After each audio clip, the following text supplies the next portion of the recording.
And the other thing we need to do is clean up around our rivers. What I mean by that is we're the only place I think that we have junkyards next to the river and run down trailer parks next to the river. In other places, it's like, look at they're using it for recreation, yes, but also they have really nice stuff on the river, Yeah. unlike what we have in some of these areas, and we need to clean that up and change the way we have our rivers. And it's hard. I understand it. I mean, you look at some, and I don't want to point any businesses out or anything like that, but like I said, 100 years ago, if you had a dairy next to the river, it wasn't uncommon for heavy rainstorms to put all that, manure, watered, whatever. It just ran right off into the river. It wasn't considered a problem at the time.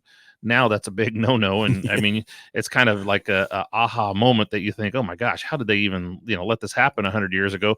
But it didn't happen all the time. And it was like, we get a little bit of manure water in the river. It doesn't hurt anything. The fish like to eat that, Right. And there's probably less. There weren't the huge dairies we have now, Absolutely. right? There were smaller dairies, so it wasn't so bad. Because my grandparents had a dairy, and I worked out it, and it was a Jersey, so it was all for cheese, right? Little 50 head dairy or something, not the 5,000 head dairies we have. And now. that pond was nasty, but it was not a huge pond, right? That we actually clean everything out. And I could see if that accidentally went in, wouldn't be a major thing. But some of these 5,000 head things, that would be horrible. Yeah. It'd be terrible. And and we have industry that.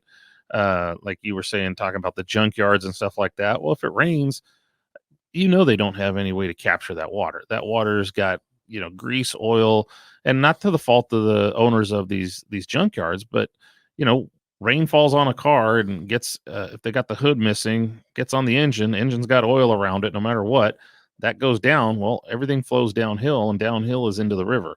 And that's not a good thing either.